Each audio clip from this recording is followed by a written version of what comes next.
ยากเนาะแต่ว่าถ้าบ่เฮ็ดกับไผสิเฮ็ดให้เฮาเนาะการหาทาง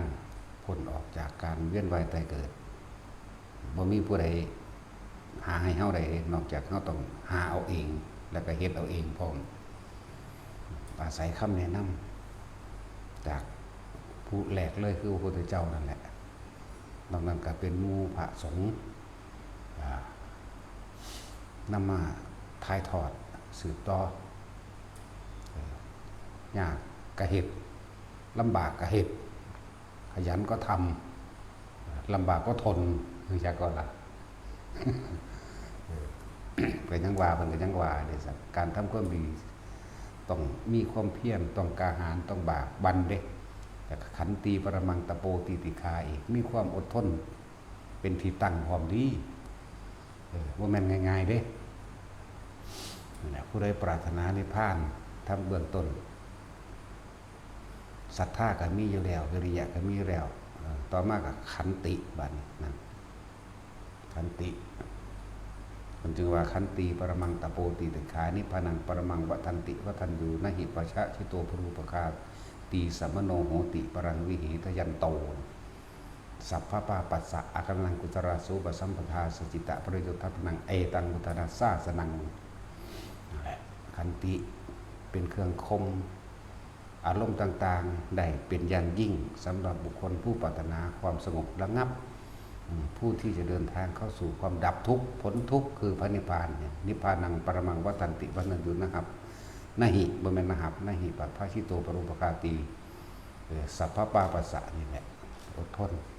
จงทำจิตให้เขารอบปลอดจากอกุศลทั้งปวง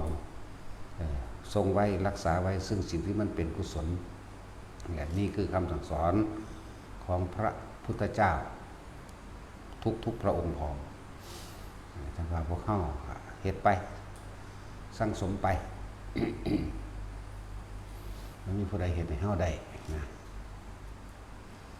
ความเคยชินของพวกเฮาเองคือแต่ละมื้อตื่นขึ้นคิดหาเงิน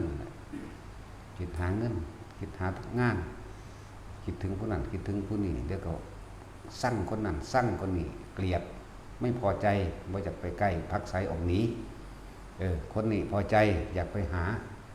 เพราะมีผลประโยชน์การเงินผลประโยชน์การงานหรือผลประโยชน์ว่าเขาเป็นที่รองรับระบายอารมณ์ให้ได้รับฟังความเห็นทุกอย่างอย่างที่ก็เป็นผลประโยชน์เขายกเขาย่องอย่างที่ก็ผลประโยชน์นั่นแหละ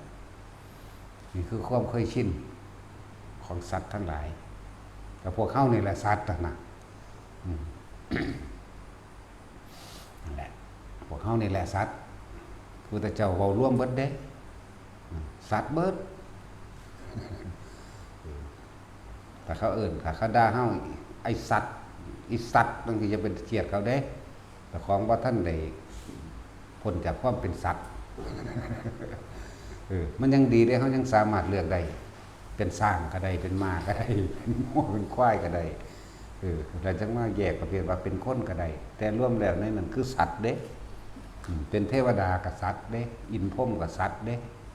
แล้วสัตว์เบิดเห็นเฮาเว้าให้ผู้เทพเทวดาเว้าว่าเฮาด่าเขาบ่แม่นเด้สุภาพคักก็เด้นั่น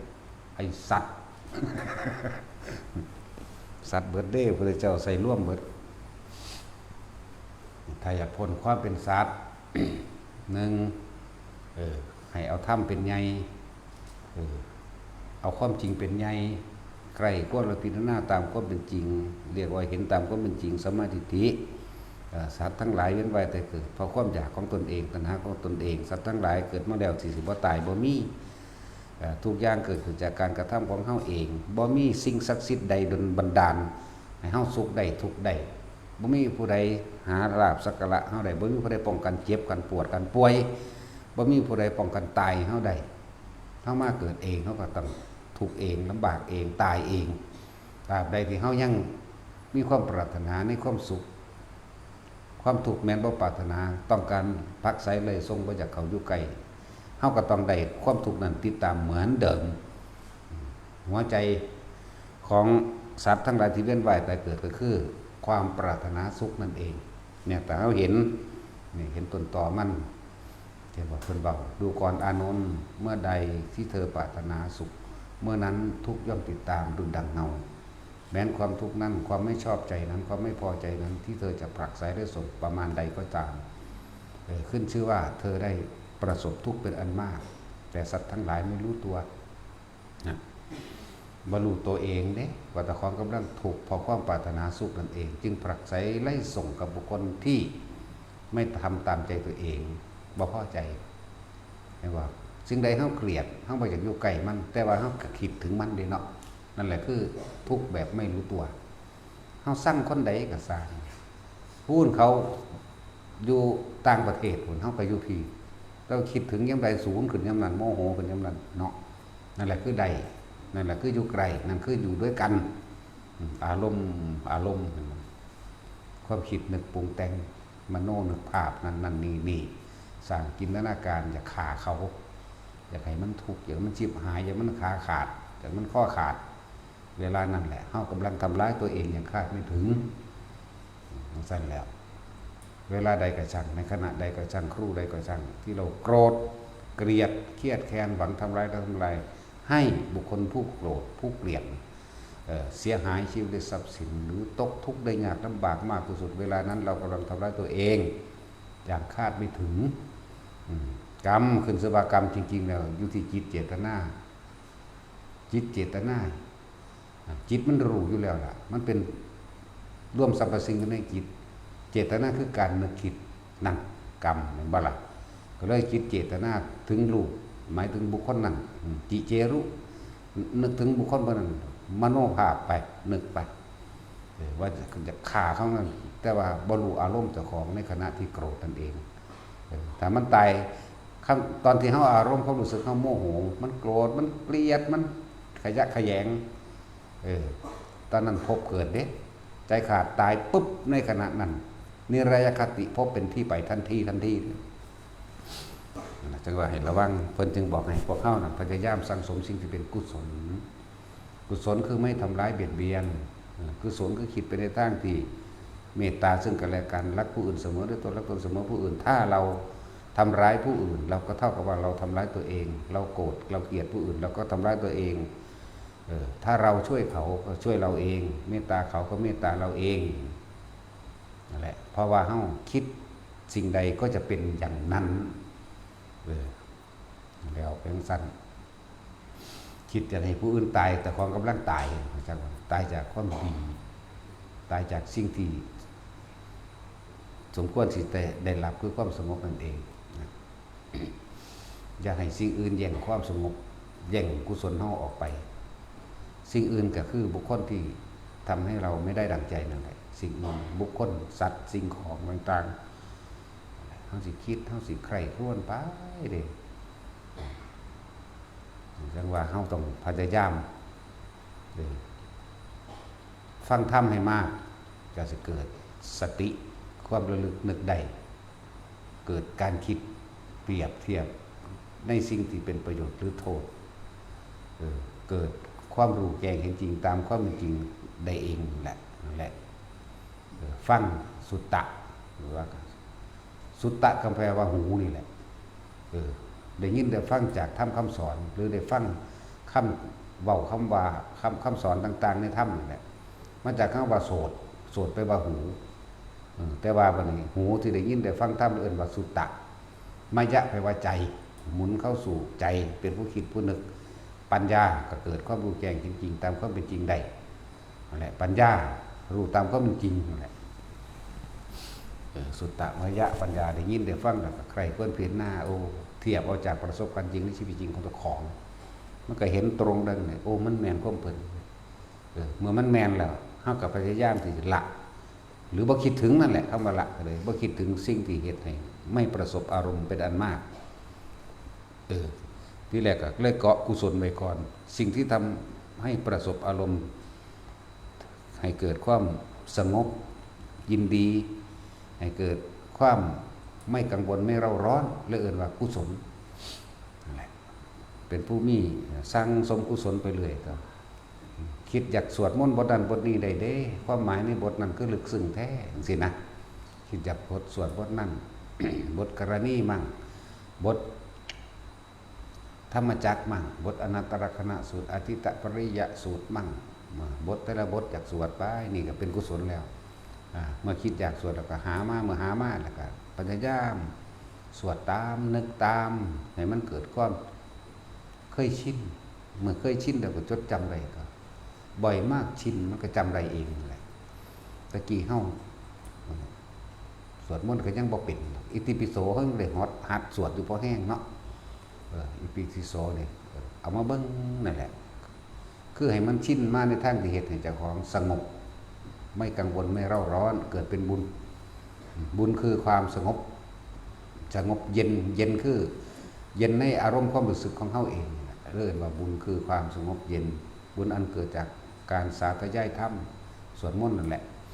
บุญอันเกิดจากการให้ทานบุญอันเกิดจากการขนขวายในทางบุญบุญอันเกิดจากการชักชวนผู้อื่นมาทำบุญบุญอันเกิดจากการโมทนาส่วนบุญผู้อื่นมื้อนี้บุญอันเกิดจากการทำความคิดเห็นให้ตรง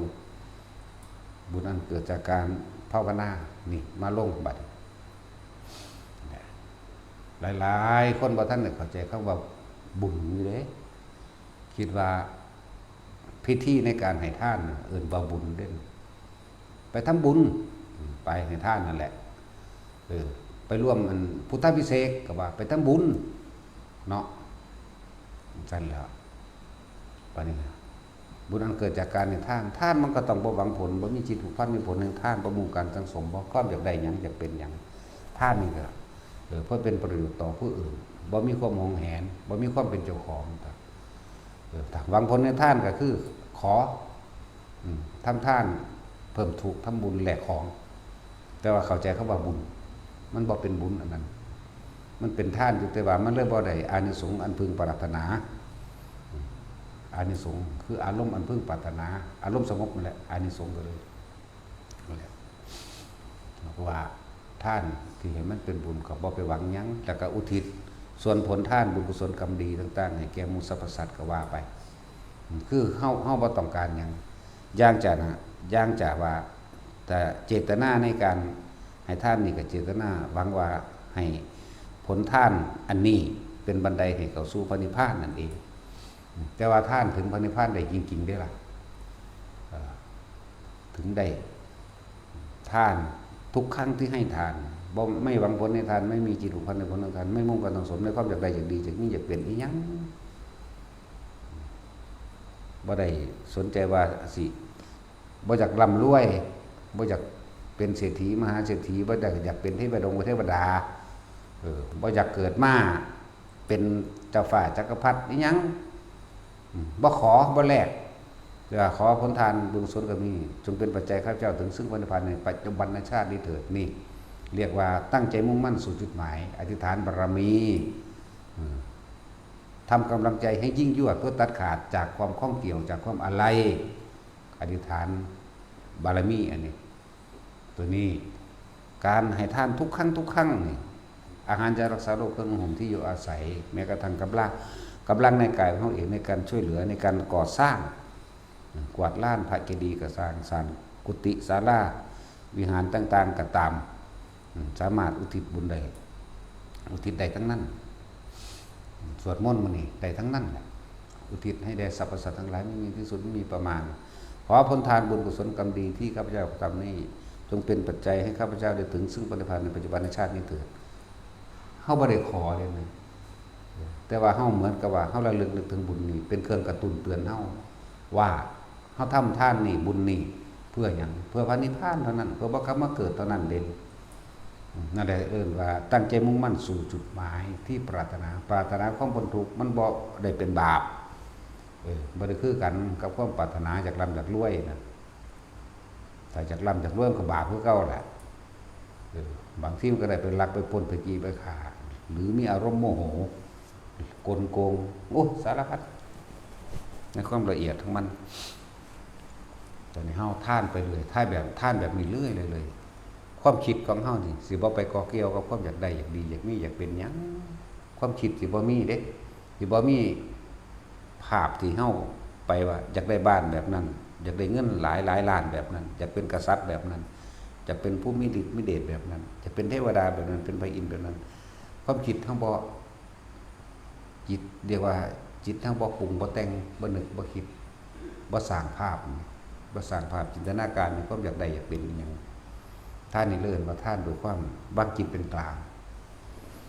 ท่านกับวางจิตเป็นกลางอาหารยารักษาโรคเครื่องของที่อยู่อาศัยกำลังแรงกายต่างๆวางจิตเป็นกลางคนพวกนี้จิตบ่มีที่ตั้งมันเป็นอุเบกขาย่างหน่อยๆก็ไปเกิดจุพรหมโลกนี่พรหมโลกนี่ต้องอาศัยจิตที่เป็นกลางเป็นอุเบกขาเด้มันจังสิไปได้มันบ่มีเพศเด้ไม่มีหญิงไม่มีชายเด้พรหมโลกหรือบ่มีเพศบ่เหมือนเทวดาเทวดายังมีหญิงมีชายอยู่มีเพศอยู่มีที่ตั้งและมีจุดหมายอยากร่ำอยากรวยอยากเป็นพระอินทร์หมู่นี้ยังมีอยู่แต่ตัวนี้วางจิตเป็นกลางกลางในอุเบกขาอุเบกขาตาล่มจิตมันเป็นกลางอยู่แล้วนั่นแหละแต่ว่าพวกนี้สถานแบบนี้ได้เลยเมื่อสิ้นอายุไขของพรหมโลกสันนั้นสิ้นฤทธิ์สิ้นกรรมไปเกิดในสุทธาวาสเลยข้ามขันเลยเด้อาจจะอยู่ในปริสัชชาหรือนี่แหละอยู่ในปริสัชชาพรหมขันแรกแต่โดดข้ามไปสั้นที่11 12 13 14 15 16ไปเลยโดดข้ามไปพุ่นเลยไปสุทธาวาสหาสัตว์อวิหาตปาสุทัสสาทุสสีอากะนิตกาขึ้นเลยเป็นนิพพานเลยบัดนี่แหละผู้ใดท่านทั้งสี่เป็นจึงบอกว่าท่านมันก็ถึงพระนิพพานได้คือกันพอจิตมันบ่ผูกพันในผลแห่งท่านผูกพันก็คืออาลัยอาวรณ์ว่าเพิ่นสิเอาแนวกูท่านนี่ใส่ให้กูบ่นอเพิ่นสิเอาไปเฮ็ดหยังนออันนั้นของกูได้นั่นนี่บ่ผูกพันเดี๋ยวว่านี่บ่หวังผลคือว่าแลกความร่ำความรวยแลกยศถาบรรดาศักดิ์บ่แลก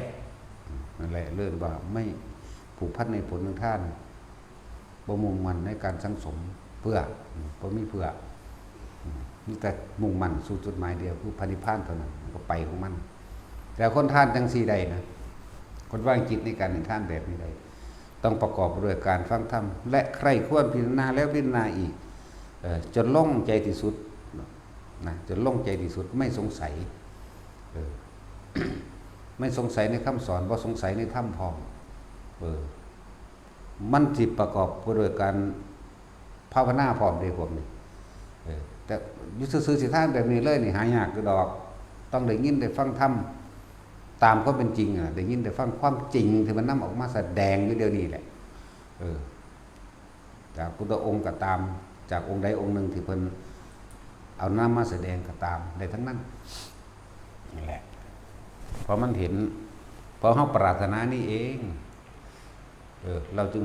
เกิดมาเวียนว่ายประสบทุกข์เป็นอันมากงั้นแบบนี้นี่เองเลยเฮ็ดไปเรื่อยคนพวกนี้ก็สิประกอบด้วยการภาวนาไปพร้อมอยู่ดอกทานศีลก็อยู่ในภาวนาแหละบางคนก็ศีลเพราะท่านโดยบริสุทธิ์คนที่ยากในการเข้ามาปฏิบัติธรรมนี่ก็คือสิกังวลเรื่องศีลเรื่องยังฆ่าสัตว์อยู่เรื่องยังค้าขายอันเป็ดขายไก่ขายหมูขายปูขายปลาหรือหาอยู่หากินอยู่ถ้าคิดเช่นนั้นเฮาสิมาบ่ได้เฮาสิเล่าร้อนเฮากังวลเพราะว่าเฮาสิยังไปห่วงอดีตตอนบ่ายๆนี่เฮายังไปหาปูหาปลาอยู่นี่คั่วปูคั่วปลาไว้อยู่นี่นั่นมันเป็นอดีตแล้วตอนนี้ค่ำแล้วละออกคือการบ่ไปคิดถึงมันมุ่งตรงหน้าสู่สถานปฏิบัติธรรมโลกนี่แม้นชั่วโมง1 2 ชั่วโมงก็ช่างมันสิตัดความคิดถึงจิตไม่มีที่ตั้งคือมันสิมาตั้งไว้พี่แล้วตั้งไว้ในปัจจุบันในขณะที่ฟังธรรมอยู่ตอนนี้ตอนที่เฮาฟังธรรมอยู่ตอนนี้ทุกคนศีลบริสุทธิ์เบิดนี่มันบ่คิดไปสิไปปล้นไปกี้ไปตีไปฆ่าสัตว์ลักทรัพย์ไปโกหกไปกินเหล้าเมายาทั้งใดเนี่ยมันก็บริสุทธิ์ขึ้นมาแบบนี้บริสุทธิ์คือเป็นปกติคือบ่คิดเด้บ่คิดถึงว่าสิฆ่าผู้นั้นผู้นี้หรอกนะนั่นแหละยิ่งภาวนานี่ยิ่งเกิดความบริสุทธิ์เข้าไปอีกบารมี10สิร่วมลงตรงที่ลมหายใจเฮาเองภาวนาแล้วทานศีลเนกขมะปัญญาวิริยะขันติสัจจะอธิษฐานเมตตาลงอุเบกขาลงลมหายใจเฮานี่แหละฉะนั้นเพิ่นถึงว่าแม้นเฮาสิมีอาชีพหยังก็ช่างเถอะ บ่ต้องไปคำนวณคำนึงถึงมันบ่ต้องไปกังวลกับมันให้ทุกคนเข้ามาได้ความสงบแม้ชั่วขณะหน้าที่เดียวกับช่างนั่นแหละตัวนั่นแหละสิเป็นตัวคอยดึงดูดเป็นแม่เหล็กเป็นเครื่องดึงดูดเฮ็ดให้เฮาเปรียบเทียบได้ขณะใดที่เฮาอยู่ในลมหายใจใดนะขณะนั้นก็เกิดเครื่องสงบแล้วเปรียบเทียบกับตอนเฮาไปอยู่บ้านเอาง่ายๆจังซี่ก็ได้นี่ตอนที่เฮาอยู่วัดนี่ส่วนมากก็คุยกันเรื่องธรรมะคุยกันเรื่องอารมณ์พวกเจ้าเป็นจังไดเห็นหยังแน่มื้อนี้ก็แล้วแต่ได้ทั้งนั้นเป็นเรื่องของธรรมทั้งนั้น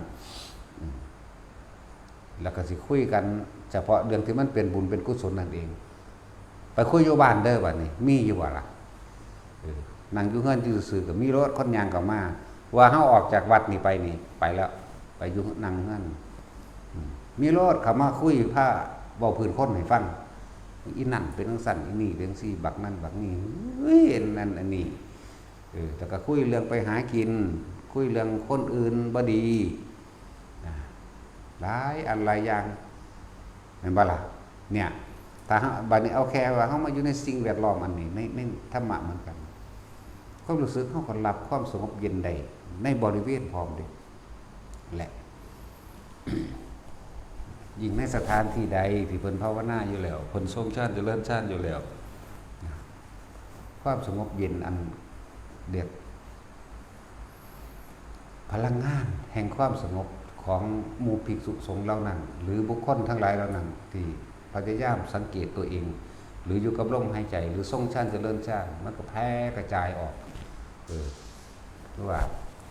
ผู้ที่มีความสงบมากแสงสว่างอันนี้ก็ใหญ่ขึ้นผู้ที่สงบหน่อยก็มีแสงสว่างหน่อยวันนี้มันก็เชื่อมถึงกันเบิดในเขตบริเวณนั่นแหละผู้ใดเข้ามาอยู่ในสถานที่สิมีความรู้สึกว่าเย็นสงบเย็นเป็นอารมณ์บ่เราร้อนบ่กังวลแค่คิดหันคำว่าซื่อๆมันก็เป็นสบายใจแล้วเป็นรู้สึกอิ่มๆเอิบๆเข้ามาแล้วเด้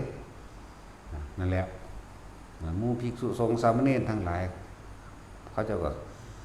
ทรงฌานของเขาเจ้าอยู่ตลอดเพ่งอยู่ในลมหายใจนั่นแหละลมหายใจมั่งอยู่ใน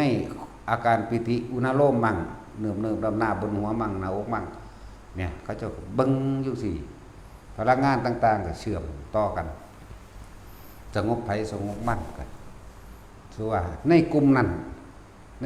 หลอดไฟหน่อยหลอดไฟใหญ่มันก็กระจายออกแสงเองดอกเข้าใจว่าล่ะพลังงานต่างๆแห่งความสงบนั่นแหละเป็นพลังงานดีคลื่นดี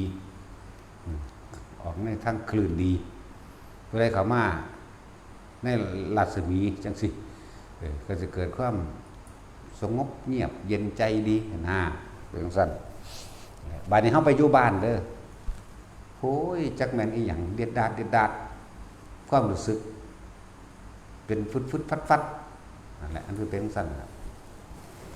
เดี๋ยวก็มีคนยางมาคุยเรื่องนั้นเรื่องนี้อันนั้นอันนี้แล้วเขาสิไปพยายามอธิบายธรรมะลดแห่งธรรมหรือความสิบไรแห่งธรรมให้เขาฟังเขาบ่รู้เรื่องเด้เขาบ่รู้เรื่องเขาก็สิคุยเรื่องของเขาคนเฮามีสิ่งใดภายในจิตใจก็สิเอาสิ่งนั้นออกมาคุยเด้คนมีธรรมะคนมีความสงบเย็นคนมีความสิวิไลภายในใจในธรรมก็สิอยากเว้าเรื่องธรรมให้ฟังแต่คนมีความร้อนและกังวลเกลียดคนนั้นรักคนนี้เป็นห่วงอยากได้อย่างดีอยากมีเป็นสิ่งนั้นสิ่งนี้เขาก็สินำสิ่งนั้นออกมาเว้าแม่นบ่ถามตัวเองเด้อไผก็ดีตั้งแต่กี้เฮานี่หาอยู่หากินเดี๋ยวก็สั่งคนนั้นสั่งคนนี้เนาะเว้าพื้นคนนั้นเว้าพื้นผู้นี้นินทาแต่เขาตลอดบุคคลไม่มีนินทาผู้อื่นไม่มีในโลกเข้าใจว่าล่ะจะว่าแต่ของดีหลายคนไม่ถูกนินทาไม่มีในโลกปานมาจากของดีบ่แม่นจักเม็ดยอมรับตามความจริงโดดเฮาก็นินทาเฮาก็นินทาคือกันตั้งต่อหน้าแล้วรับหลังเฮาก็ฟาดบ่คือกันนั่นแหละนี่ยอมรับมันตัวในขณะใดที่เราโกรธเกลียดเครียดแค้นนินทาทั้งต่อหน้าและรับหลังในขณะนั้นเรากำลังทำร้ายตัวเองเด้อทำร้ายตัวเองเลยถ้าเกิดว่าต่อหน้าสัตว์กันบ่พอใจกันตีกันฆ่ากันตายเลย ตายโดยอารมณ์โกรธโมโหลงนรกด้วยเนาะสั่นแล้วนั่นแหละเพราะว่าตอนหน้าและหลับหลังทำลายตัวเองเบิดนั่นแหละมื้อนี้จังว่าคนที่สิมาภาวนาคนที่มาปฏิบัติธรรมก็บ่ต้องไปห่วงกังวลมันดอกกับเรื่องว่าโอ้ยยังมีปมด้อยหรือความหลังอันนึงจุดอ่อนหรือความบ่สมบูรณ์อันนึงเรื่องศีลนั่นแหละคือบางคนถามว่ากินเหล้าภาวนาเลยว่ากะไรแต่ภาวนาไปเถอะนะขาสัตว์ขาเป็ดขาไก่นั่นนี่อยู่เวลามาภาวนาเวลามาฟังธรรมมันก็ไม่ได้ขาอยู่เลยตัวมันไม่ได้ขาอยู่ตลอด24 ชั่วโมงหรอกนะอะไรจังว่าเหตุไปแต่คนภาวนาสิมีความเจริญในชีวิตเด้อจากเคยมีอาชีพการขาด้วยการที่บ่ดีละที่ผิดทำที่ผิดทางพานิพพานจังซี่แต่เฮามีคำภาวนาเฮามีภาวนาทำจิตตั้งมั่นหรือทรงชั้นเจริญชั้นไปเรื่อยอยู่นี่ความบ่ดีมันสิค่อยๆหายออกไปเพราะว่าเฮาบ่คิดถึงมันแล้วเฮาก็บ่ได้เฮ็ดกับมันคือในขณะนี้บ่ได้เฮ็ดบ่ได้คิดถึงบ่ได้วางแผนนะมันก็สิถูกละออกไปแล้วมันก็เป็นการสั่งสมสิ่งที่เป็นกุศลขึ้นมาเองดอกหรือกิจการงานร้านค้าไผก็สร้างถ้าเกิดว่าขายบ่ดีขายบ่ดีขายบ่ได้หรือหลายๆอย่างนั่นแหละในความขัดข้องทรงชาติเลยหันเข้ามารู้ลมหายใจตัวเองให้มันได้ลมหายใจนี่มีอาการปิติเป็นเครื่องบ่งบอกเป็นเครื่องรับประกันว่าต่อของเข้าอยู่ในปฐมฌานขั้นต้นมั่งขั้น2มั่งเห็นอยู่แค่นั้นแหละอยู่แต่คนมาฝึกไปแล้วรู้ลมหายใจก็มีอาการปิติเกิดขึ้นนิ่มๆนวลกลางหน้าผากซึ่งเฮาตั้งฐานที่ตั้งแห่งจิตหรือสมาธิแปลว่าจิตตั้งมั่นก็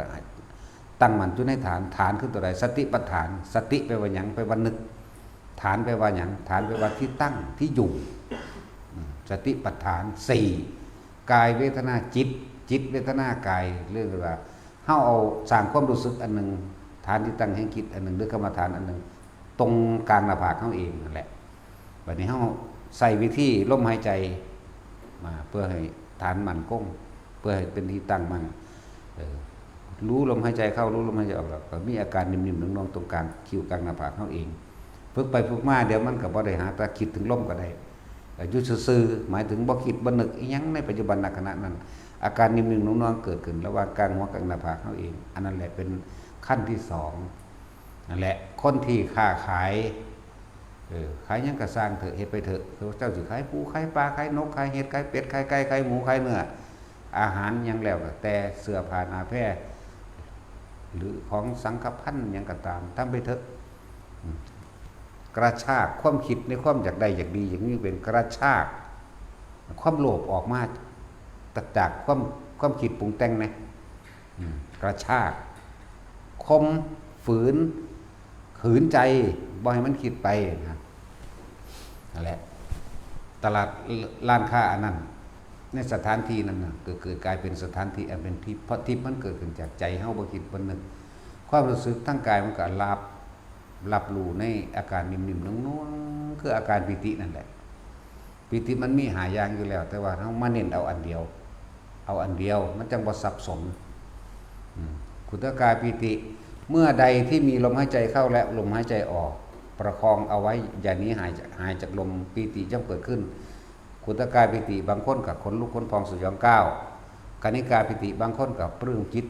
จุกอกจุกข้อนี่มีอาการเหมือนน้ำตาไหลร้องไห้ออกมาภารณาปิติโยกซ้ายโยกขวาโยกหน้าโยกหลังโอกันติกายปิติมีแสงสว่างเกิดขึ้นแสงสีเสียงเกิดขึ้นเยอะแยะอุปงคาปิติมีความรู้สึกเหมือนกายได้ลอยขึ้นหรือเบ่งขึ้นเหมือนยืดขึ้นข้างบนลักษณะนี้ปีตินี่เป็นปีติทั้ง5บัดนี้เฮาสิเอามาตั้งเอาตัวเดียวเพราะว่ามันซอทรายมันบ่มั่นคงจักจะเอาอันใดกันแน่นะมันเลยสงสัยบัดนี้ทุกคนแต่ฟังเข้าใจเดียวไม่ต้องสงสัยนี่คือปีติทั้ง5อยู่แล้วแต่เฮาสิเอาจุดเดียว โดยการสร้างขึ้นมาให้มันมาตั้งอยู่ในกลางหน้าผากเขาเองวิธีทำกับเหลือบตาเบื้องปลายจมูกเราทำความรู้สึกแขนลมหายใจอยู่ในโพรงจมูกอย่าตามลมลงไปในท้องแล้วก็บ่ต้องตามออกมาในซ่านดังริมฝีปากก็ต้องให้มันลงมานี่คือว่าต้องทำความรู้สึกแขนลมม้วนๆอยู่ในหันแหละอยู่ในโพรงจมูกถ้าผู้ใดเฮ็ดฝึกอยู่ตอนนี้เฮ็ดตามนี่ก็สูดลมหายใจเข้าแล้วทำความรู้สึกแค่ลมเย็นที่โพรงจมูกสุดแค่ดั้งหักกับพ่อเห็นอยู่แค่นี้แล้วความรู้สึกหนึ่งจะเกิดขึ้นตรงกลางระหว่างคิ้วหรือหน้าผากให้มื่นตาลืมตาเหลือบตาดูไปจมูกแล้วความรู้สึกนั้นจะเกิดขึ้นนั่นแหละเอาความรู้สึกนั่นแหละนิ่มๆหน่วงๆตรงกลางคิ้วกลางหน้าผากนั่นเองไอ้แค่นั้นเป็นฐานที่ตั้งแห่งจิตเป็นฐานที่ตั้งแห่งสมาธิแปลว่าจิตตั้งมั่นจิตกับผู้รู้กับจิตกับรู้ยังไงรู้สึกโตนี่แหละไม่รู้นั่นอื่นล่ะรู้สึกโตว่ามันน่วงอยู่นี่พ่อบัดนี้นั่นแหละบ่ว่าคนเจ้าขายเสื้อผ้าอยู่ขายกับเขาขายทุกอย่างนั่นแหละจิปาถะ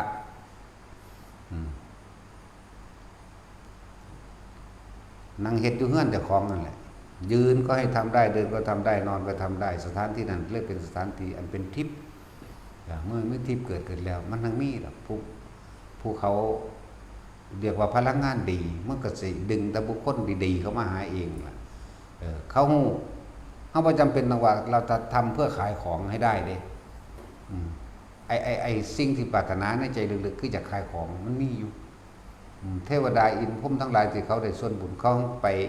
สะกิดมาหรอกมาซื้อของในเฮาเองธาตุดีย่อมดึงธาตุดีเข้ามาหากันไปจังซั่นนั่นแหละสถานที่นั้นก็เป็นทิพย์พ้องความเจริญแห่งโภคทรัพย์ย่อมได้เกิดขึ้นเงินบ่ค่อยขาดมือเองดอกจังว่ามาฝึกเอาแต่3 เดือนขึ้นไปมันหูเห็นผลดอก3 เดือนที่4รับผลมันก็รับตั้งแต่ตอนแรกพุ่นแล้วถ้าเว้าเรื่องรับตอนแรกยังเกิดความสงบเย็นภายในใจตัวเองเสียก่อนเป็นคนไม่กังวลเป็นคนไม่เร่าร้อนบ่ได้กังวลเรื่องนั้นเรื่องนี้หยังแต่ทำความรู้สึกตัวทั่วพร้อมอยู่ในตัวเองจิตเป็นหนึ่งตั้งมั่นอยู่ในกลางหน้าผากของเองฝึกซะก่อนเดี๋ยวเพิ่งรัดเอามันสิบอกโดยทั้งเบิดโดยหยัดใจให้กันบ่ได้นะต้องมาฝึกเป็นแล้วก็ไปค่อยๆฟังประกอบกับความรู้สึกที่มันเกิดกับเจ้าของฟังธรรมที่เพิ่นแสดงอยู่เดี๋ยวนี้ประกอบกับความรู้สึกได้อันนี้เป็นชั้นที่1อันนี้เป็นชั้นที่2เป็นแบบนี้แต่ก็อยู่แค่นั้นน่ะนั่นแหละสถานที่นั้นเป็นสถานที่อันมงคลสถานที่นั้นเป็นสถานที่อันเป็นทิพย์มันเกิดเฮาสิย่างไปทางใดก็ตามย่อมมีผู้ปกปักรักษาเฮาเองโดยไม่ต้องเรียกร้องเขาก็มาเองเพราะเขามาหาอาศัยส่วนบุญส่วนกุศลบุญคือความสงบเย็นอันเกิดจากจิตของผู้นั้นเป็นพลังงานแสงออกทำกลางระหว่างกายของเฮาเองออกจากใจเฮานี่แหละนั่นแหละเทวดาก็มีอย่างกันก็มีแล้วก็แคล้วคลาดปลอดภัยจากอันตรายอีกเด้ในขณะที่เราทรงฌานเจริญฌานอยู่ในขณะนั้นจากว่าล่ะมันเป็นของมันเองแม้อภิสังขารม่านต่างๆก็ไม่อาจสามารถเข้ามาแทรกแซงได้จากว่าความคิดอันอื่นๆมันก็ว่าแทรกแซงได้จากว่าในขณะที่เฮาทรงฌานอยู่นะลมหายใจนี่อุณาโลมนี่หรือบางคนก็ไปขั้น2แล้วมีแต่อุณาโลมนิ่มนุ่มอยู่ตลอดนั่นก็เป็นขั้น2แล้วเห็นที่จังสั้นอาชีพการเงินการงานและอาชีพใดที่เฮาบ่อยากเฮ็ดกูยังขาดสัตว์ขาอันนั้นนี่อยู่มันสิคอยเฮ็ดให้เฮามีเงินแต่เฮามีเงินแล้วเฮาก็เปลี่ยนอาชีพไปในทางที่ไม่ค้าสัตว์ไม่ค้าสิ่งทั้งหลายที่มันผิดหนทางปฏิภาณเองหรอกคนเคยขายเหล้าคนเคยขายอาวุธเคยขายยาผิดเคยค้ามนุษย์หรืออย่างต่างๆเครื่องจับสัตว์ดักสัตว์อย่างนั้นมันสิเอาออกเองหรอกนั่นแหละเงินมันมีมากขึ้นมันสิเปลี่ยนได้ใจเมื่อเงินมันมีมากขึ้นมันเปลี่ยนได้เพราะเราเห็นโทษอาชีพมิจฉาอาชีโวนี่อาชีพที่ขวางทางพระนิพพานได้มิจฉาอาชีโวขวางทางแห่งความสงบขวางทางแห่งความดับเย็นอาชีพที่ยังเป็นโทษและมีศัตรูอยู่อาชีพที่ยังมีก่อความอาฆาตได้มีอาชีพขายยาพิษบางที่เฮาก็เอาไปสีดมาลงมาแรง แม่นเฮาบ่สีเท่ากับขายเฮาก็ขายคือเก่ามันก็มีผลเกี่ยวเนื่องซึ่งกันและกันหมดทุกอย่างคำว่าเฮากรรมเป็นเผ่าพันธุ์กรรมเป็นทายาทเฮาเป็นผู้ตั้งต้นขายเขามาซื้อน้ำเฮามันก็เกี่ยวกันคือเก่านั่นแหละเป็นการสมรู้ร่วมคิดในการกระทำเหมือนกันเขาถามว่าเจ้ามียาหนึ่งว่ามีเอาไปสีตายเบิดเขาว่าเด้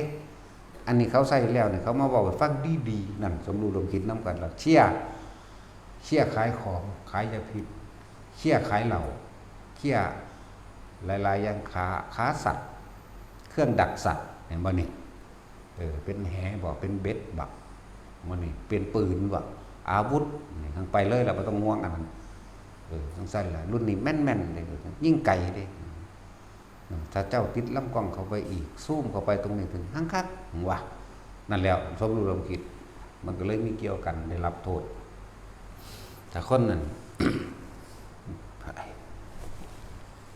ค้าขายไปเรื่อยๆมันก็เปลี่ยนมันค่อยเปลี่ยนไปทางขาแนวที่บ่ขวางทางพระนิพพานเองดอกถือว่ามิจฉามนิชาทางโลกเขาสิว่ามันเป็นถูกกฎหมายเด้โลกมันอันบ่ซั่นแม้กระทั่งทำให้ผู้อื่นเสียชีวิตและทรัพย์สินเขาก็เอิ้นถูกกฎหมายเด้แต่โดยทำแล้วถ้าอะไรก็ช่างนี่ถ้าทำให้เสียชีวิตและทรัพย์สินนี่จะผิดทำเลยแล้วก็ผิดกฎหมายพร้อมนั่นแต่กฎหมายบางอย่างคือขางัวขาควายนี่บ่ผิดกฎหมายแต่ท่านทำผิดเด้จากว่าหลักหรือทางโลกเขาว่าทำให้ผู้อื่นเสียชีวิตและทรัพย์สินเขาว่าค้าขายก็ต้องมีทำเป็นธรรมดาว่ะเห็นว่าสัตว์ก็ซื้อปืนไปยิงกันตายเสียชีวิตบ่ล่ะสัตว์ทรัพย์สินบ่ล่ะสัตว์นะแต่ทางธรรมนี่โอ้ยมันหลอกความละเอียดมันปิดหนทางปิดอบายปิดหนทางต่ำนั่นแล้วขนาดนั้นแล้วคำว่าถ้ากฎหมายบ่ประกอบด้วยคุณธรรมและศีลธรรมติกฎหมายนั่นบ่ได้ศักดิ์สิทธิ์ดอกบ่ได้ไปคำว่าศักดิ์สิทธิ์บ่ได้สำเร็จหยังดอกบ่ได้สำเร็จกฎหมายนั่นก็แค่คนเขียนขึ้นมาเพื่อจะปกป้องตนเองหรือเห็นแก่ผลประโยชน์ในหมู่พวกของเองและตัวเองคือเขาว่าผิดกฎหมายจะกฎหมายอีหยังคำว่าผิดกฎหมายมันต้องมีคนเดือดร้อนเสียชีวิตและทรัพย์สินจึงจะเรียกว่าผิดกฎหมายมันว่าแม่นแค่กฎหมายมันต้องมีกฎแห่งกรรมเข้ามาบวกพร้อมถึงว่ากฎหมายบางอย่างผิดศีลธรรมอย่างรุนแรงนั่นแหละหลายอย่างค้าประเวณีค้ามนุษย์กับขายโตนั่นแหละโสเภณีมันนั่นแหละบางอย่างก็อนุญาตกฎหมายทำแท้งนี่เห็นบ่น่ะขาค้นบ่ล่ะยาบังคับทำแท้งสิหลายอย่างเด้นั่นแหละทั้งหลายเหล่านี้ล้วนแล้วแต่พวกเขาอาจจะบ่รู้ทั้งหลายเหล่านี้ก็ช่างบัดนี้คนที่เคยทำแท้งมากระสร้างฆ่าสัตว์มากระสร้างยังมากระตามเคยฆ่ามนุษย์เคยปล้นเคยจี้เคยฆ่าเคยเมาเหล้าเมายาเคยขายยาเสพติดยังมาแล้วก็ตามสิ่งที่มันผ่านมาแล้วบ่ควรนำเข้ามาคิดเพราะว่ามันเป็นอดีตที่ผ่านมาแล้วเวลาที่ผ่านมาเฮาบ่อาจสามารถเอากลับมาแก้ไขหยังได้ดอกมันเป็นสิ่งที่ล่วงไปแล้วการเวลาสิ่งที่ว่าไกลที่สุดก็คือเวลาที่ผ่านมาแล้วนั่นเองเฮาก็บ่ต้องไปคำนึงถึงมันตัดทิ่มให้เบิดในขณะที่เฮามาฟังธรรมอยู่นี่ในขณะที่เฮามาปฏิบัติธรรมอยู่นี่ในขณะที่เฮามาทำภาวนาอยู่นี่นั่นแหละตัดทิ่มให้เบิดจะไปคิดถึงมันว่าในธรรมอันปลอบใจให้แต่ละคนพ่อได้เกิดมีความกำลังใจเลยโสเภณีนี่มีอยู่บ่สิบ่แทงลูกนั่งอัมพาปาลีมันแทงจำบ่ได้บ่ได้นั่นน่ะซิริมามันก็จำบ่ได้บ่ได้หาโสเภณีพุ่นเด้ที่เฮ็ดพฤติกรรมเหล่านี้แต่บรรลุโสดาบันมั่งอนาคามีมั่งอรหันต์มั่งอัมพาปาลีบรรลุอรหันต์พุ่นเด้นางศิริมาในตำราก็บอกว่าบรรลุโสดาบันเด้นั่นแล้วเขาบอกในตำราเขาไปอยู่แค่ดันดอกเขาขึ้นเลยจังสั่นแล้วขนาดเคยทำลายแม้กระทั่งพวกทำลายคนดีพร้อมเค ยดูถูกพระพุทธเจ้าพร้อมเด้สิริมาก็ดีนั่งยังเขมาบอกถือเป็นทำลายอย่างเขาจ้างไปเป็นเมียชั่วข้าวเห็นบ่นะเขาจ้างไปบำเรอผัวเขาเขาจ้างไปบำเรอผัวเขาแต่ได้มือละ15 มื้อละเข้าใจว่าเจ้าของเป็นเมียอีหลีอยากไปตีเขาอยากเอาน้ำสาดน้ำต้มเนยใส่ซ้ำตัวไปลาดใส่หัวเขานั่นแล้วขนาดนั้นแหละยังสามารถบรรลุธรรมได้คือเราบ่ต้องกังวลผู้ใดเหตุยังผิดมาแล้วสามารถที่บรรลุเขาถึงนิพพานได้ปึ๊ดทอกันนั่นแหละองคุลิมานกับขาคนเป็น1,000 กว่าคนนะตำราว่า999นอกตำราว่า1,000 กว่าจากว่าตามเฮารู้เอาเองนี่แหละตอนแรกขาที่แรกก็บ่ได้มาห้อยนิ้วมือใส่พ่วงนิ้วบ่ได้ห้อยนิ้วมือใส่ข้อไว้เด้ไปฟันเอาผู้นั้นผู้นี้ได้2-3 นิ้วก็ไปเสื่องไปโกนไม้มั่งซ่อนไปตามเสลือกหินมั่งหรือห่อหม่องใดหม่องหนึ่งเน็บไปตามที่ต่างๆหลงลืมที่แล้วต่อมาไปนำหาแล้วหนูเอาไปกินมั่งนกเอาไปกินมั่งหลงหม่องมั่งก็เลยต้องละห้อยใส่นั่นไปนั่นแหละก็ยังบรรลุอรหันต์ได้นี่ขาคนคักๆทั้งบาปนักขาบักหลายซั่นแม่นว่าซั่นแล้วนี่คือให้กำลังใจให้แนวทางออกบ่ต้องไปน้อยใจในสิ่งที่มันผ่านมาแล้วว่าหลายคนถ้าเห็นว่าโสเภณีมีผัวหลายว่าล่ะผัวหลายเบิดนั่นแหละอะไรก็ช่างที่ขึ้นชื่อว่าสามีภรรยาพระพุทธเจ้ากำหนดว่าแม้สอดอวัยวะเพศเข้าขึ้นเพียงแค่1 องคุลีนเรียกว่าเคยเป็นสามีภรรยากันและเป็นในศาสตร์นี้แหละจากว่าล่ะเท่านั้นมันก็ต้องห่วงดอกว่าโอ้ยกูเฮ็ดผิดข้อกาเมเพิ่นหังมีหลายตัวเนาะ74,000 นางตัวเพิ่นยังสุดโทษนะมันเพิ่นก็ยังเป็นอรหันต์ได้แต่สิเว้าเรื่องถือว่าหลายเมียหลายเข้าใจบ่ดิให้กำลังใจคือตัดทิ่มสิ่งที่มันผ่านมาแล้วเอาในปัจจุบันในขณะมีแมงจาก 2,000 ล้านคนก็มีไปโลดเข้าใจบ่ล่ะนี่แหละนั่งสิริมานี่ก็เป็นโสดาบันได้บ่ล่ะเพียงแต่ทำความเห็นตรงปุ๊บเกิดมาเมื่อได้รับพระสัทธรรมแล้วอย่างสั้นนั่งอัมพาปาลีเป็นอรหันต์เลยเด้นั่นบ่แม่นแค่นั้นเด้แล้วก็นั่งอย่างแน่ละมันมีอยู่5 คนพุ่นดอกชื่อซื้อเขาบ่ได้ชื่อได้แต่เฉพาะอันที่ดังๆนี่แหละแต่พวกนั้นก็ดังคือกันเด้ล่ะโสเภณีผู้หนึ่งเคยเป็นเมียของพระโมคคัลลาก็ยังมายั่วมาย้วนพระโมคคัลลาแก้ผ้าออกถอดแสดงท่านั้นท่านี้เพิ่นก็นิ่งเฉยเพิ่นก็เบิ่งเขาลายล่ำอยู่หั่นจนว่ามันเมื่อยเพิ่นจังแสดงธรรมแล้วบรรลุได้ล่ะโสเภณีเด้นั่นก็เลยเคยเป็นเมียโมคคัลลาพระโมคคัลลาแล้วก็เคยยั่วให้พระโมคคัลลาไปฆ่าแม่เจ้าของโอ้วุ่นแต่สะใดละจะโดนแล้วอันนั้นกรรมอันนี้ยังมาให้ผลได้หลายอยู่มันแค่นั้นจะสื่อวางได้ละลืมนั่นแหละสื่อคนกับสื่อตรงกันหลายก็สร้างสื่อดอกเนาะ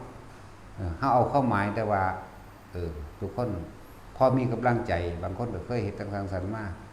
เคยทำแท้งมาแน่เคยฆ่าคนมาแน่เคยลักเคยปล้นเคยจี้เคยฆ่าของผิดกฎหมายหรือฆ่าของผิดศีลธรรมนั่นแหละแต่ว่าผิดกฎหมายมันเป็นกฎหมามันเป็นกฎเห็นแก่ตัวมันเขียนกันมาเองก็เลยแบบเฮาเคยเฮ็ดแบบค้าขายหรือเฮ็ดผิดศีลธรรมมากก็สั่งมันปล่อยออกตราบใดที่เฮาบ่ได้ฆ่ามารดา1บิดา2พระอรหันต์3ทำลายพระพุทธเจ้า4สังฆเพศ5มีสิทธิ์ถึงอรหันต์เบิดนั่นแหละมันได้เฮ็ดยากคือดอกแนวจังซั่นน่ะแม่นสิไปหาเฮ็ดแบบนั้นนะอันนั้นถ้าว่ามันเฮ็ดผิดมาแล้วก็ช่างมันเถอะปล่อยไปองค์หรือมากก็ฆ่าคนหลายสันตติอมาตย์ก็ฆ่าคนเป็นแสนกว่าบรรลุอรหันต์ทั้งเมาเหล้าในมือนั้นพร้อมทั้งมีเมียน้อยที่พระราชาประทานให้พร้อมกินเหล้าเมายาขี้คุยโวโอ้อวดสารพัดอยู่แล้วทั้งฆ่าคนมาก่อนนั้นอีกเป็นแสนกว่าพุ่นเด้ล่ะองค์คุลิมานบ่ได้เสี่ยวเด้อนะจังซั่นแหละนี่คือให้กำลังใจแต่ละคนให้ทางออก วกเขาอาจจะบ่เคยได้ยินได้ฟังพวกเขาจะไปวิตกพวกเขาจะไปกังวลแต่เรื่องเก่าๆซ้ำขาหมูขาม้าขาปลานี่ทิมทิมออกตอนนี้เขาเอาปัจจุบันในลมหายใจเขานี่นะพอผู้ยิ่งก็หลายโหดบางคนก็ถีบผัวตกเหวตายแล้วก็ไปบวชบรรลุธรรมได้ว่าล่ะเอาผัวเป็นโจรนิสัยสันดานโจรโดยอุปนิสัยมันถิ่มบ่ได้มันก็เถิดถีบบางคนก็อุ้มลูกตายแล่นหานั่งกีสาโคตามีหายารักษาลูกที่ให้มันตายนั่นนี่หลายอย่างบางคนก็เอาผัวกับคนใส่ไปได้ลูก2 คนผัวก็ถืองูกัดตายลูกผู้นึงก็ถือนกใหญ่ขาบหนีอีกผู้นึงก็โดดลงน้ำเป็นบ้าไปนั่งปตาจาราจังสิพ่อได้ฟื้นสติระลึกนึกถึงตามความเป็นจริงใดพุทธเจ้าทรงสั่งสอนแสดงว่าบรรลุธรรมเป็นอรหันต์ก็มีแต่อีหยังก็บ่แน่นะขึ้นอยู่กับปัจจุบันนี่ให้กำลังใจกับให้ความรู้ของบางอย่างที่เฮาบ่รู้เฮากังวลในอาชีพในการงานต่อไปนี้เฮาก็ตั้งใจเอาใหม่ก็บุคคลผู้ใดต้องการให้ชีวิตตัวเองเจริญโดยโภคทรัพย์มั่งตามความเป็นจริงเจริญโดยสถานที่เจริญโดยอาชีพโดยการงานตำแหน่งหยังก็แล้วแต่ทุกคนรู้จักทำสมาธิให้จิตตั้งมั่นเจริญฌานทรงฌานโดยอานาปานสติในเมื่อใดขณะใดครู่ใดที่เฮาเกิดความสงบเย็นเกิดขึ้นมาแม้เพียงแค่ปฐมฌานทุติยฌานก็ตามเด้อในสถานที่นั้นเป็นที่จิตได้รับความสงบแล้วบุญที่อันเกิดจากความสงบทั้งจิตทั้งใจนี่มันก็ร่วมตัวกันเจ้ากรรมนายเวรเมื่อมาเห็นแล้วก็บ่อาจสามารถที่ซ้อกระแสหยังก็ได้แต่ว่ากลับได้รับส่วนบุญมั่งหมู่พวกเท่าสหัสไนต่างๆพวกนั้นต่างๆก็สิมาคอยปกปักรักษาในขณะนั้นโดยที่เฮาบ่ได้เอิ้นมาเองเพราะอำนาจบุญของเฮาเองแต่ก็ล่ะเจ้ากรรมนายเวรได้รับส่วนบุญแม้บรรดาเบราญาติสายลุงต่างๆก็ได้รับส่วนบุญมันเลยพลิกชีวิตจากร้ายกลายเป็นดีได้จากยากจนกลายเป็นพ่อมีอยู่มีกินกันไปเลยและเหตุนี้คือความเจริญไปเรื่อยๆและ เพิ่งเจริญโดยโภคทรัพย์ก็ว่าไป3 เดือนมันก็คอยทยอยออกเดือนที่4ก็เป็นการรับผลมากขายก๋วยเตี๋ยวอยู่ก็ตามขายกับข้าวอยู่ก็ตามไปในขณะนั้นครู่นั้นขายเสื้อผ้าขายทุกอย่างนั่นแหละ แต่ว่าบ่แม่นขายปืนเด้หังบ่แม่นขายปืนหังบ่แม่นขายยาบ้ายาอินมอร์ฟีนเฮโรอีนเด้บ่ได้อันนั้นมันบ่อาจสามารถเฮ็ดได้ดอกแนวจังซั่นเรื่องนั้นเฮ็ดได้ก็เฮ็ดไปซะติบ่หาได้เฮ็ดก็มันก็ขายดีอยู่แล้วแนวบ้าๆบอๆนี่แนวบ่ดีนี่คือข่าวนั่นแหละข่าวร้ายนี่เบ้ยขายดีขายง่ายขายข่าวดีนี่ขายยากเนาะแม่นบ่คนบ่มักฟังของคนส่วนมากมันไปทางเลว 99.99% มันบ่ล่ะจังซั่นเด้ล่ะพระดีๆไม่ค่อยได้ออกเนาะออกทีวีไม่ค่อยได้ส่งเสริมและสนับสนุนแต่พระหลายๆออกทีวีทุกวันนะเพราะว่านักข่าวมันเอาไปขายเอาเงินได้สั่นแต่ว่าบ่ต้องห่วงดอกเขาก็ได้รับผลกรรมของเขาแน่นอนอยู่แล้วเพราะเขาบ่ปรับใจใหม่แต่ว่าถ้าเขากลับใจได้ปฏิบัติธรรมได้เขาก็ได้เหมือนกันในช่วงนั้นเขากำลังหลงละเริงอยู่ปล่อยไปแต่ส่วนมากเขาเบิ่งบทสรุปของพวกที่เฮ็ดหนังแสดงหนังกระสร้างพวกนักร้องนักแสดงพวกขายข่าวพวกหยังก็แล้วแต่เอาเบิ่งโหลดส่วนมากตกอับเห็นว่าล่ะมันเมื่อเพลินเมามั่นกับสื่อเสียงหรือว่าคนนิยมเจ้าของหลงละเริงไปกับสื่อเสียงเด้หลงละเริงไปดาราตกอับเยอะแยะเป็นบ้าก็มีป่วยเป็นอัมพฤกษ์อัมพาตก็มีตลกมื้อนั้นตกอับเยอะแยะบ่มีฮอดบ้านสิอยู่บ่มีฮอดข้าวสิกินตัวธรรมดาบ่แต่เขาบ่พลิกขึ้นมาหาโดยทั้งธรรมนี่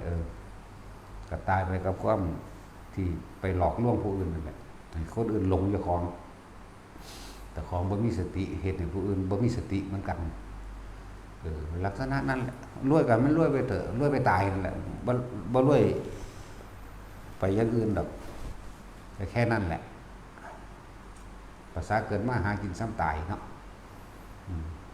แต่ถ้าเอาธรรมะนี่มาเป็นเครื่องประกอบชีวิตดำเนินชีวิตเพื่อให้เกิดความใจก็เย็นลงมีเหตุผลมากขึ้นอันตรายก็น้อยลงจากศัตรูจากรอบข้างจากหลายๆอย่างนั่นแหละเพราะว่านอกเพราะว่าในนั่นแหละจังว่าทำเท่านั้นแก้ปัญหาทุกปัญหาได้เลยส่วนปัญญาของทางโลกแก้โลกบ่ได้ปัญญาทางโลกที่สุดคือการฆ่ากันน้องสั่นปัญญาทางโลกเขามีที่สุดเท่านั้นใส่กำลังฆ่ากันตายตั้งใจแหละหลายๆอย่างที่เฮาบ่ได้ยินได้ฟังก็เลยเว้าให้ฟังว่าบางที่มันชีวิตของผู้นั้นอาจจะเกิดเป็นแบบนี้ก็ได้แล้วก็กูก็สามารถบรรลุธรรมได้อยู่นี่ว่าก็เลยว่าให้ตัดความกังวลออกจากความบ่สบายใจความกังวลใจกูยังหาอยู่หากินหาปูหาปลาขายอยู่ก็ช่างมันเวลาปฏิบัติก็ปฏิบัติไปเวลาหาก็หาไปนักเต้นนักร้องนักล่ำก็เหมือนกันเวลาเต้นก็เต้นไปร้องก็ร้องไปเวลาปฏิบัติก็ปฏิบัติไปเหมือนกันค่างัวค่าควายขายนั่นนี่อยู่เฮ็ดไปนี่ให้กำลังใจซื้อได้บ่ได้สนับสนุนเด้ให้กำลังใจไปว่าให้แนวทางให้เกิดความเห็นตามความเป็นจริงน้ำแน่ว่าแต่ของกำลังหลงละเลิงกับหลายๆอย่างนั่นแหละหลายอย่างไปทางรวยกับสื่อความป่วยว่าอะไรหรอกสื่อคนอื่นมาเจ็บแทนมาอะไรหรอกสื่อคนอื่นมาตายแทนมาอะไรหรอกตายแมงทอกันเบิดนี่แหละไม่ได้แยกแยะได้ธรรมะตายเสมอกันความจริงนี่ไม่ได้แยกแยะไม่เกี่ยวกับศาสนาใดทั้งสิ้นเพียงแต่ว่าบุคคลในศาสนาคำว่าศาสนาพุทธผู้รู้แนวทางตามความจริงตามความเป็นจริงผู้รู้ผู้ตื่นผู้เบิกบานผู้นำแนวทางความจริงให้ทุกคนได้รู้ตามความจริงมาแสดงก็คือศาสนาหรือเป็นศาสนาส่วนก็พุทธคิดอิสลามอย่างก็แล้วแต่สามารถทำสมาธิได้เกิดความสงบเสมอกันนี่คือธรรมคือความจริงเวลามาทำสมาธิแล้วทุกคนก็มีลมหายใจคือกันทุกคนก็มีความคิดนึกได้เหมือนกันนึกถึงลมหายใจได้เหมือนกันทำสมาธิจิตสงบก็สงบได้เหมือนกันทุกคนมีความเจ็บปวดแสบร้อนหิวหนาวเหมือนกันบุคคลที่รักที่ผูกพันที่คิดถึงอยู่ตายก็ห้องไห้น้ำคือกันบุคคลที่เฮาเกลียดตายเฮาสะใจคือกันบ่ได้ว่าแต่คนเด้สัตว์อื่นๆก็เหมือนกันเด้งัวควายก็เหมือนกันเวลาเขาขายลูกมันหรือขายแม่มันยังก็แล้วแต่ให้น้ำกันหมาแมวมันก็ยังให้น้ำลูกมันแน่นั่นแหละบุคคลเป็นที่รักก็ดีเหมือนกันไปต่างกันเลยแล้วมันก็เกิดมาแก่เก็บตายเสมอกันกับเฮานี่แหละมันมีอย่างแยกแยะเลยมันสับเป็นอันเดียวกันเบิดเลยต้นไม้ก็เกิดมาแก่เก็บตายด้วยกันเลยแต่โลกนี่ก็ยังเกิดมาแก่เก็บตายไหมโลกนี่เข้าใจว่าล่ะโลกนี้ก็เกิดแล้วก็ต้องดับเหมือนกันเด้ฉะนั้นก็ต้องสงสัยสิ่งใดสิ่งหนึ่งเกิดขึ้นเป็นธรรมดาสิ่งนั้นก็ต้องดับเป็นธรรมดาคนเกิดเนี่ยก็เดี๋ยวก็ดับเองแล้วก็ตายเองสัตว์เกิดก็ตายดับเองโลกนี้เกิดแล้วก็ดับเหมือนกันดวงอาทิตย์เกิดก็ดับเหมือนกันเด้บ่แม่นเด้ว่ามันจะบ่ดับเมื่ออาศัยเวลามันยาวขนาดเกิดต่อกันซื่อมันต่างกันตรงเวลานั่นแหละแต่ความคิดเกิดแล้วความคิดก็ยังดับเนาะเนี่ยเน้นก็มาถ้าผู้ใดรู้เท่าทันความคิดทั้งเจ้าของได้โดยพอไปสรุปความคิดเห็นมันก็ดับเหมือนกันนั่นแหละการฝึกอานาปานสติก็คือการดูลมหายใจเข้าออกทุกคนทำสมาธิได้เหมือนกันเกี่ยวกับศาสนาสามารถทำความรู้ให้เป็นหนึ่งทำจิตให้เป็นหนึ่งหรือรู้สึกตัวทั่วพร้อมให้เป็นหนึ่งได้เสมอกันเกี่ยวกับพุทธคิดอิสลามสามารถเข้าถึงและบรรลุธรรมได้เหมือนกันโสดาสกิทาคานาคาเหมือนกันไม่ได้แยกแยะเลยตะกี้บ่มีศาสนาหลายปานนี้ซ้ำมันมาจากไสไปทั้งสั้นแหละถ้าเอาความจริงนี่ที่พระพุทธเจ้าเป็นผู้รู้นั่นผู้รู้ก็คือ พุทธะกับผู้รู้เมื่อผู้รู้ผู้หนึ่งเกิดมาบอกแนวทางเรื่องว่าศาสนานี่บอกแนวทางให้เขาถึงความรู้จริงตามความจริงเดินตามนี่ทุกข์เหมือนกันผู้ใดเกิดมากเลยทุกข์เพราะอย่างทุกข์เพราะแก่หิวร้อนหนาวเจ็บไข้ได้ป่วยปวดหัวปวดแขนปวดฟันปวดท้องไตปวดท้องเหี่ยวทุกข์เหมือนกันเบิดเสมอกันแล้วทุกข์บ่ได้เหมือนกันเจ็บป่วยได้เหมือนกันเมื่อทำสมาธิก็ทำสมาธิได้เหมือนกันถ้านำความจริงออกนี่เขาไปใครก็เลยพิจารณานำความจริงทุกสมุทัยนำความจริงทั้งหลายของเขามาพิจารณากับความจริงชีวิตจริงของตัวของเองก็เห็นได้เหมือนกันตายเหมือนกันเมื่อตั้งใจแล้วมารู้ลมหายใจก็รู้ลมหายใจได้เหมือนกันสมาธิได้เหมือนกันเห็นตามความจริงหยุดความคิดได้เหมือนกันทั้งสั้นแหละมันไม่ได้แบ่งแยกเด้ธรรมะนี่ความจริงสิ่งนี้นี่นะความเป็นเช่นนี้เนี่ยตาธรรมชาติย่อมตั้งอยู่เช่นนั้นไม่มีความเปลี่ยนแปลงเป็นอมตะเป็นอมตะเป็นธรรมชาติสิ่งใดสิ่งหนึ่งเกิดขึ้นเป็นธรรมดาสิ่งนั้นย่อมแตกดับเป็นธรรมดาอันนี้ไม่มีการเปลี่ยนแปลงอยู่แล้วนะแม้พระพุทธเจ้าหรือบุคคลโพธิสัตว์เจ้าทั้งหลายจะเกิดหรือไม่เกิดก็ตามความจริงย่อมแสดงความจริงอยู่เช่นนั้นไม่มีวันเปลี่ยนแปลงไม่เกี่ยวกับการเวลาเพิ่นถึงว่าไม่มีการไม่มีเวลาเป็นอากาลิโกตลอดการทุกเมื่อและคนที่เขามาสู่กันฝึกหัดปฏิบัติธรรมนี่เป็นปัจจตังความสีวิไลแห่งธรรมคือลดศาสตร์ต่างๆที่อาการแห่งความรู้สึกปีติมั่งเห็นนั่นเห็นนี่มั่งสารพัดแต่สิเกิดขึ้นนั่นแหละลดแห่งธรรมลดแห่งธรรมเอาให้กันบ่ได้แต่ว่าแต่ผู้ใดฝึกหัดปฏิบัติได้ผู้นั้นก็ได้เฉพาะตนอย่างสั้นแหละไม่ได้เกี่ยวกับศาสนาได้บัดนี้จะว่าคนที่เกิดมาเป็นร่างกายมนุษย์แล้วต่างกันตรงที่ความเห็นนี่แหละแต่ว่าถ้านำธรรมไปเพียรหน้าก็มีความเห็นเสมอกันใดปฏิบัติธรรมใดบรรลุอรหันต์ใดเหมือนกันเลยตะกี้ก็สิไปมีศาสนาอย่างหลายปานนี้บาลักพระเจ้าก็ยังบรรลุได้ตะกี้พวกนั้นก็ถือผีถือพรหมถือเทพเจ้าต่างๆเมื่อนำคำสอนพระเจ้ามาพิจารณาแล้วเห็นตามความเป็นจริงใดก็สามารถที่จะฝึกหัดปฏิบัติตนเองให้ความหยุดคิดปรุงแต่งในความอยากใดอยากดียิ่งนี่เป็นเห็นทุกข์ในตนเองเห็นทุกข์เพราะร่างกายนี่หิวห้อนหนาวเก็บไข้ปวดป่วยตาย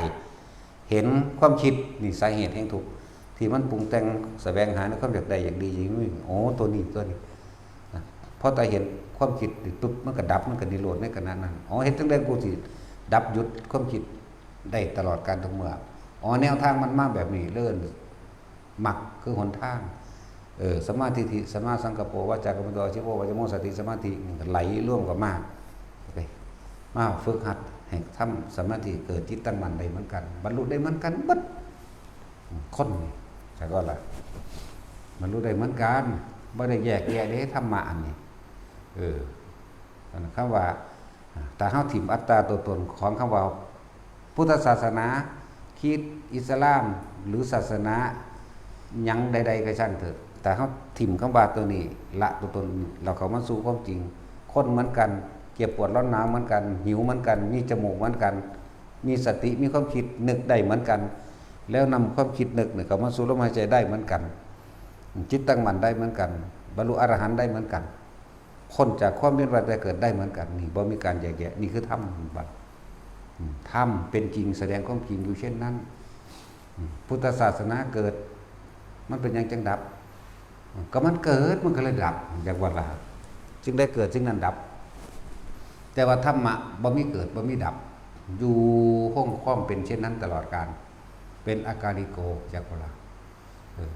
ธรรมะนี่เป็นของทุกอย่างในธรรมชาติเด้แต่ว่าพุทธะหมายถึงผู้รู้บุคคลผู้นั้นเฮาจึงเอาพระพุทธเจ้าหรือพระโพธิสัตว์ผู้นั้นคนผู้นั้นคนผู้นั้นนำออกมาแสดงหนทางแห่งการดับทุกข์เรียกว่าพุทธศาสนาแล้วเราเห็นตามความเป็นจริงโลกนี้บ่มีผู้ใดโดนบันดาลหยังใดหรอกโลกนี้บ่มีผู้ใดเอาสุขเอาทุกข์ผู้ใดได้นะเรียกว่าถ้าเฮาเข้าใจสิ่งเหล่านี้แล้วปฏิบัติตัวเองให้พ้นออกจากโลกนี้ได้เหมือนกันเสมอกันบัดนะสมาทาน